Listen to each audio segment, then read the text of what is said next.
नमस्कार। मैं पूजा शर्मा अपने श्री मैथ्रो चैनल में आपका स्वागत करती हूँ। आज मैं बात करूंगी एक और टॉपिक पे, नए टॉपिक पर। मतलब होता क्या है, लोग बाग परेशान रहते हैं कि मेरी कुंडली बहुत अच्छी है लेकिन फिर भी हम इतनी प्रॉब्लम क्यों झेल रहे हैं। तो होता क्या है कि हम खुद ही उन प्रॉब्लम को इनवाइट करते हैं। कैसे इनवाइट करते हैं कि गलत तरीके से हम घर में सामान इकट्ठा करके नेगेटिविटी हम लोग खुद ही क्रिएट करते हैं।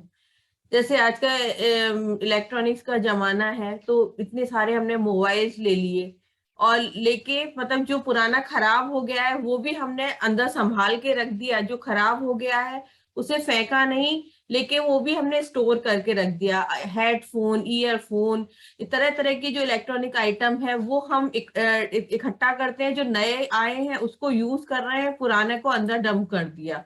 तो यही एक क्लटर बन जाता है और ये जो है राहु की नेगेटिविटी कहलाता है। तो इससे क्या होता है, अगर बुध और राहु इकट्ठे हो जाते हैं, ये मैंने अपनी पहली वीडियोस में बताया है कि ये एक योग पैदा कर देते हैं कुंडली में। जैसे बुध के चैप्टर में आप पढ़ेंगे कि अगर बुध और राहु इकट्ठे हैं और कुंडली में अगर खराब है, अगर खराब भी नहीं है और हम इस तरह से इकट्ठा कर रहे हैं इलेक्ट्रॉनिक आइटम खराब, तो कहते हैं जेल खाना, दवा खाना, पागल खाना एंड वीराना।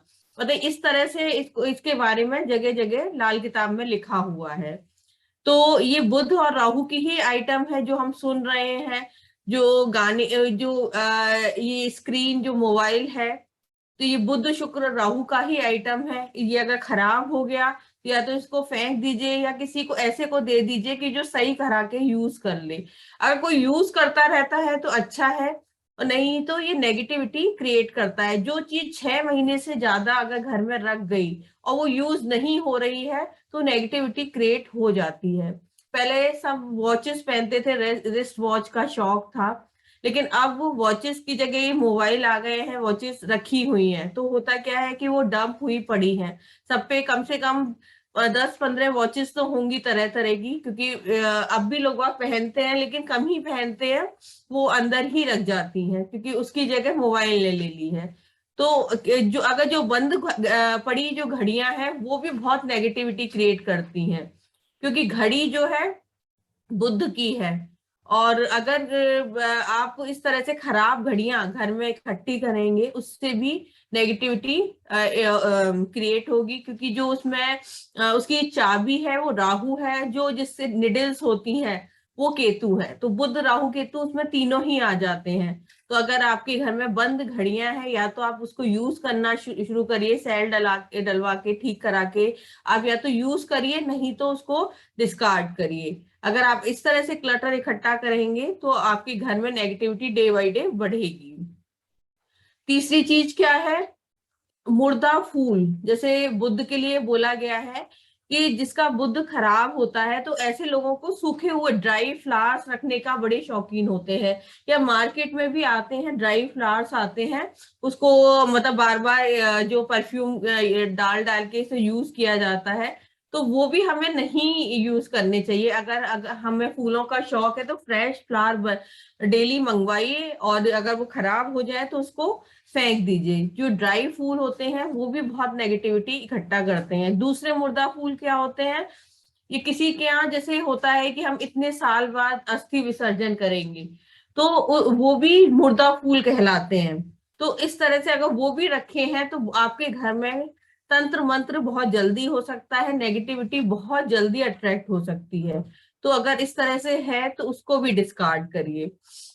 या जिसका अगर वो मुर्दा अस्थियां हैं तो उसको जल प्रवाह करके आइए। और जो सूखे हुए फूल हैं, जैसे पहले क्या करते थे हम लोग, हम भी ऐसे ही करते थे, जैसे फूल कोई अच्छा है, रोज है, तो हम अपनी बुक में बीच में बंद करके रख लेते थे जिससे उस बुक में खुशबू रही आए। तो लेकिन ऐसा नहीं करना। और या कहीं से जागरण हुआ, या कहीं हम बड़े देवी देवता के मंदिर में धर्म स्थान पे गए, रामेश्वरम गए, किसी तीर्थ पे गए, तो वहां से उतरी हुई माला हमें मिल जाती है। तो हम क्या करते हैं, उसको संभाल के रखते हैं। बांके बिहारी जी गए, वहां माला फेंक फेंक के देते हैं, हम वहां से उनका प्रसाद समझ के ले आते हैं और बहुत दिन तक स्टोर करके रखते हैं।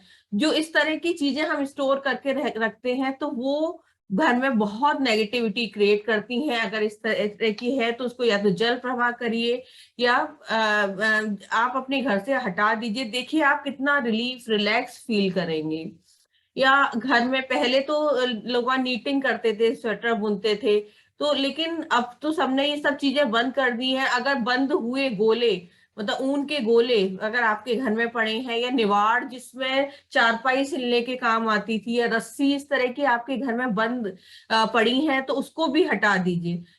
जो भी चीज गोल है, बंधी हुई है, उसमें बुद्ध का वो है। और बहुत दिनों से जो चीज पड़ा हुआ है, बंद है, उसमें राहु की नेगेटिविटी आ जाती है, तो वो घर में बहुत ज्यादा डिस्टरबेंस क्रिएट करती है। क्योंकि देखिए बुद्ध को जो है नॉर्थ डायरेक्शन दिया गया है, बुद्ध नॉर्थ इस डायरेक्शन में उच्च का होता है, एक्सॉल्टेड होता है। और नॉर्थ ही जो है अपॉर्चुनिटी जोन है, लिक्विड कैश का जोन है। अगर इस तरह से हमारे घर में क्लटर पड़ा हुआ है, खराब चीजें पड़ी हैं, तो हम ही उस अपॉर्चुनिटी को मिस करते रहेंगे, हमें वो चीज कभी नहीं मिलेगी। या मैं काफी लोगों क्या देखती हूँ कि उनके यहाँ न्यूज़पेपर या पुरानी मैगजीन आती है, और वो एक कोना उनका भरा पड़ा है। घर बड़ा है, एक कोना उन्होंने उसको दे दिया, लेकिन वो उस कॉर्नर में उसे स्टोर बना रखा है, तरह तरह के खराब इलेक्ट्रॉनिक आइटम इस तरह से पड़े हैं। तो वो आप ऐसा मत करिए, उस कॉर्नर को अच्छा करिए। जो रद्दी है उसे सेल कर दीजिए, जो लोहे का सामान आपके यहाँ जंग लगा पड़ा है उसको निकाल दीजिए। देखिए आप कितना रिलीफ रिलैक्स फील करेंगे। या बात करें छत की, जो हमारे पहले घर होते थे उसमें छत होती थी, अब तो सब अपार्टमेंट में रहते हैं। अब स्टोर भी नहीं होता, अच्छा है स्टोर नहीं होता। हम क्या करेंगे, उस स्टोर में खराब चीजें ही डंप करते रहेंगे। तो जैसे अब हम अपने घरों में जाते हैं, तो वहां क्या है, छत बहुत बड़ी होती है, और उस छत को एक कबाड़ की तरह, मतलब कबाड़ रखने की तरह यूज किया जाता है। कि आपके घर में गर्मियों में घड़े यूज हुए, वो लीक कर रहा है या खराब हो रहा है, तो घड़ा डाल दिया ऊपर। आपके यहाँ जो जो है गमले रखे थे, अगर यूज नहीं हो रहे, तो जो चीज जो खराब है वो छत पे डाल दो। सीढ़ी जो होती है वो पड़ी है, वो छत पे डाल दो। मतलब जो भी कबाड़ है लिया और छत पे डाल दिया। देखिए छत जो होती है राहु की होती है, 12वां घर है। 12वां घर लग्जरी का भी होता है, और 12वां घर मोक्ष का भी होता है। तो छत जितनी साफ रहेगी, और छत जो है हमारा दिमाग का घर है, हमारा दिमाग है, अगर वो साफ रहेगी तो आपके दिमाग भी शांत रहेगा, ज्यादा आपके दिमाग में कोई नेगेटिविटी नहीं आएगी, और आप अच्छे से काम कर पाएंगे। अगर आपके छत पे कबाड़ पड़ा हुआ है, लोग बाग क्या करते हैं कि मतलब जो भी कुछ नहीं समझ में आ रहा है वो लेके छत पे डाल दिया, तो वो आपको नहीं करना है। और कुछ लोग मिट्टी इकट्ठी करके रख रहे हैं, कुछ तरह तरह की चीजें इकट्ठी करके रख रहे हैं। छत जितनी साफ होगी आपका दिमाग उतना ही शांत रहेगा। और हो सके तो छत की सफाई जो है 10 दिन में, 15 दिन में कराते रहिए। वो जितनी साफ होगी आप अपने में चेंजेस देख सकते हैं। लोग वह क्या करते हैं, टेरेस गार्डन छत पे बना लेते हैं। तो अब देखिए छत जो है 12वां घर है, और टेरेस जैसे बुद्ध का आइटम आ गए, प्लांट्स आ गए, वो हो जाते हैं 12वें घर में पहुंच गए। तो ये सोचिए 12वें घर में बुद्ध पहुंच गया तो क्या होगा, बुद्ध वहां नीच का हो जाता है। तो आपके दिमाग की तो बैंड बज जाती है, मतलब आपका दिमाग काम करना बंद हो जाता है। बुद्ध वहां नीच का हो जाता है, उल्टी दृष्टि से छठे घर को देखता है। छठा घर क्या है, आपकी अपॉर्चुनिटी का बताया है, जॉब का बताया है, लिक्विड कैश का बताया है, वो सब चीजों को ब्लॉक कर देता है। लोग वक्त चौकियां बना तो लेते हैं टेरेस गार्डन, आप खुद देखिए अगर आपने बना रखा है तो आपका दिमाग, माइंड में कितनी डिस्टरबेंस रहती होंगी, आपका दिमाग शांत नहीं रहता होगा। तो हो सके तो टेरेस गार्डन ना बनाएं, छत को जितना क्लीन रखें उतना ही अच्छा है। आपका दिमाग शांत रहेगा। रात की नींद जो है डिस्टर्ब रहती होगी अगर इस तरह से आपने बहुत सारा कबाड़ा इकट्ठा कर रखा है। या हाँ, आजकल जो बॉक्स वाले ही बेड होते हैं, तो उसमें भी हम क्या करते हैं, स्टोर नहीं होता, लेकिन बॉक्स वाले बेड होते हैं, उसमें भी हम सामान डंप करे जा रहे हैं, डंप करे जा रहे हैं। जो नहीं समझ में आ रहा है लो और उसमें डाल दो। लेकिन वो भी नहीं करना है। जो आप सामान आपके काम का है वो यूज करिए, नहीं तो उसे डिस्कार्ड कर दीजिए। मतलब जैसे कपड़े यूज में नहीं आ रहे तो हमने उसमें डाल दिए। जो चीज यूज में नहीं आ रही लेकिन हम सब उसमें भर देते हैं, और 6 महीने 1 साल से ज्यादा का जो सामान उसमें डंप हो गया वो आपका राहु बन गया, नेगेटिविटी बन गई और आपके घर में हलचल मचा देगा। तो हो सके तो आप अपनी लाइफ में ये सुधार करके देखिए। जो घर में कबाड़ पड़ा है उसको निकालिए और देखिए आपकी लाइफ कितनी स्मूथ हो जाएगी, कितने अच्छे से चलेगी। जो बंधे हुए ऊन के गोले हैं वो आप निकालिए, देखिए आपकी जो जो उलझी हुई जिंदगी थी ना वो सुलझ जाएगी। निवाड़ के गोले जितने भी इस तरह की चीजें हैं, सूखे फूल है, सब हटाइए और देखिए अपनी लाइफ को इजी करिए और अपनी लाइफ में चेंजेस देखिए। तो मिलते हैं किसी नए टॉपिक पर, नई वीडियो में। आपको वीडियो कैसी लगी आप कमेंट सेक्शन में बताइए, और अच्छी लगे तो इसको शेयर करिए, जितना ज्यादा से ज्यादा लाइक करिए, सब्सक्राइब करिए। धन्यवाद।